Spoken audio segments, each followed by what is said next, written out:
Olá, que a paz do Senhor Jesus esteja com você. É bom estar contigo mais uma vez para juntos buscarmos o conhecimento da palavra.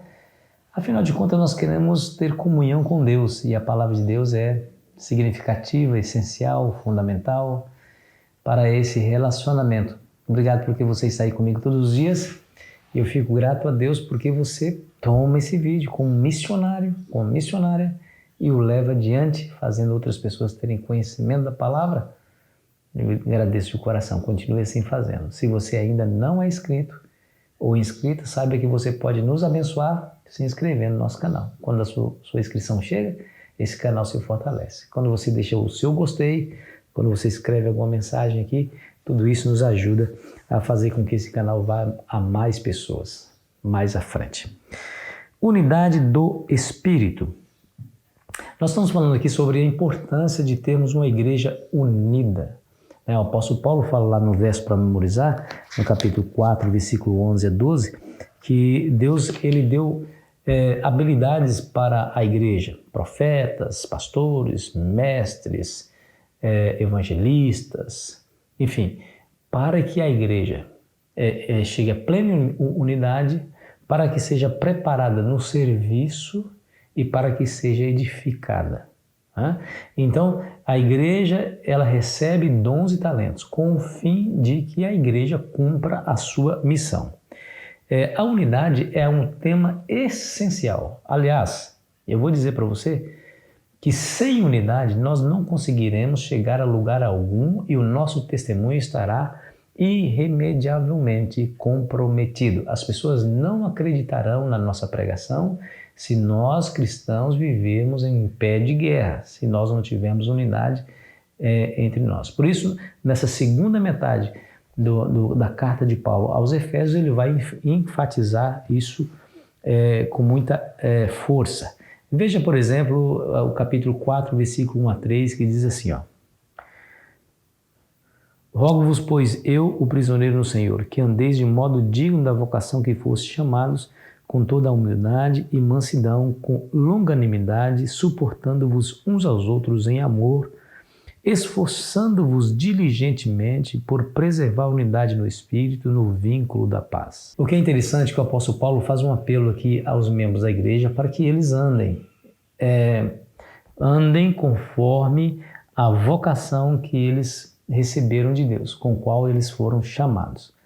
Esse andar aqui significa, ou é sinônimo, de viver, de comportar-se. Ou seja, se comportem de acordo com a vocação. Ou seja, se você vivia de tal maneira a desagradar a Deus, agora Deus o chama para viver aos seus olhos, diante dos seus olhos, para lhes agradar, ou lhe agradar. Então você e eu precisamos pensar no que Deus espera de nós, qual que é a vontade dele para a nossa vida, em relação à igreja, inclusive, a fim de que possamos agradar a ele e não a nós mesmos, né? Então, andeis de maneira digna ou de maneira coerente com a vocação com que fosse chamados. Aí ele diz, com toda humildade, mansidão e longanimidade, suportando-vos um aos outros em amor.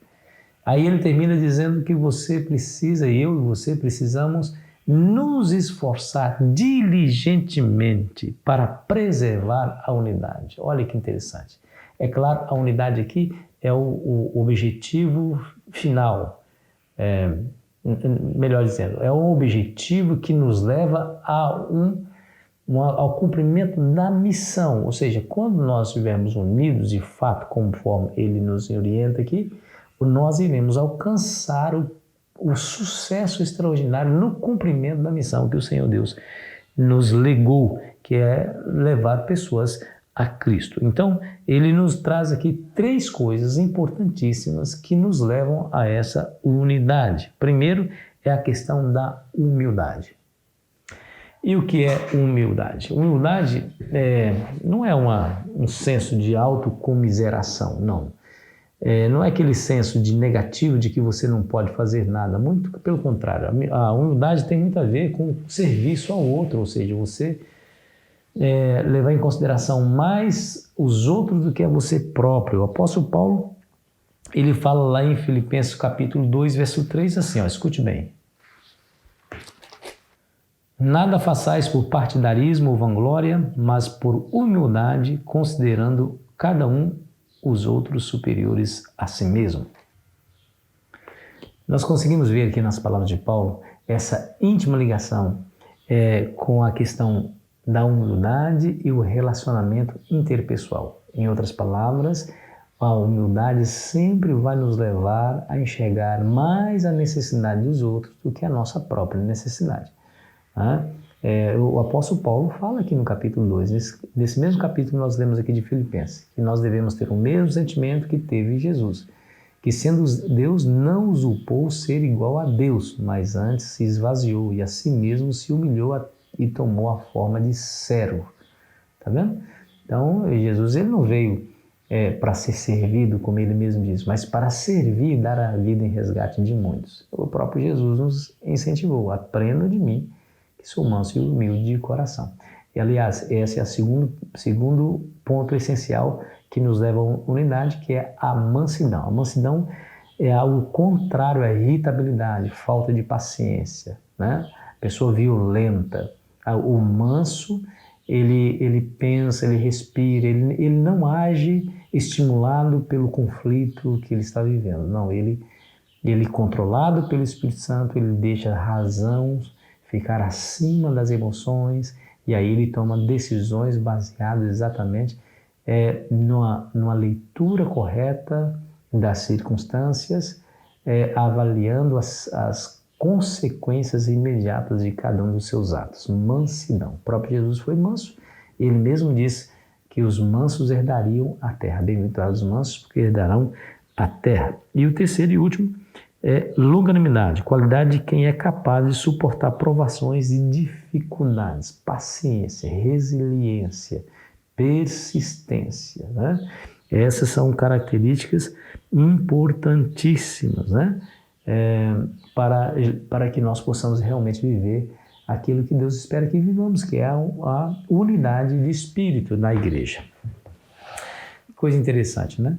E aí eu pergunto para você e eu que estamos na igreja, estamos desenvolvendo essas características? Nós somos de fato humildes, mansos e temos paciência, somos longânimos? Essa é a pergunta que nós devemos fazer. Pastor, eu não tenho nada disso, o que eu devo fazer?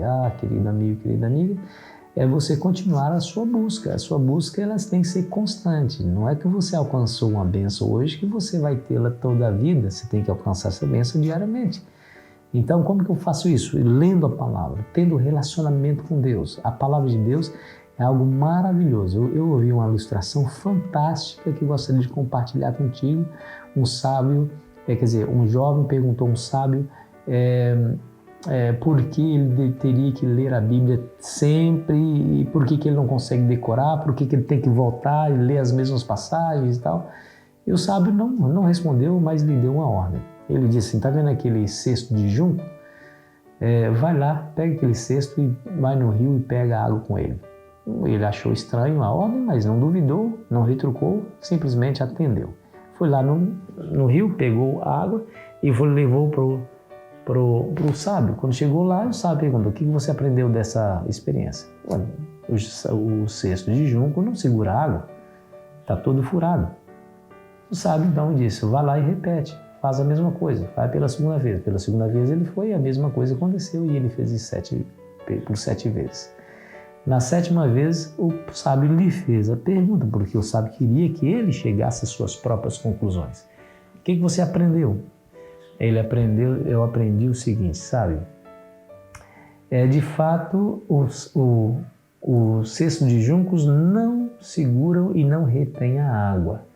Mas quando eu o peguei no início, ele estava todo sujo. E nesse processo de eu pegar água, ele se limpou. Olha que linda ilustração, né? O que a palavra de Deus faz? A palavra de Deus, ela limpa a nossa mente, é o nosso coração. Achadas tuas palavras, logo as comi.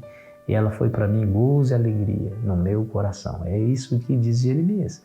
Então, quando você lê a palavra todos os dias, ela vai limpando aquilo que precisa ser limpado, vai melhorando aquilo que precisa ser melhorado. E logo você será mais semelhante a Jesus. Esse é o benefício. Então eu quero ser manso, eu quero ser humilde, eu quero ser paciencioso, longânimo. Então o segredo é estar em uma vida de íntima comunhão com Deus, estudando a palavra dele todos os dias, em oração. Que essa seja a sua realidade, meu amigo e minha amiga. Vamos orar? Santo Deus e Pai, nos ajude para isso, Senhor. Nos dê o Teu Espírito habitando em nós, para que de fato sejamos mansos e humildes e longânimos diante do Senhor e da igreja a qual pertencemos. Pedimos humildemente em nome de Jesus. Amém. Foi bom estar com você. Amanhã continuaremos aqui a nossa jornada. Aproveite bem o seu domingo.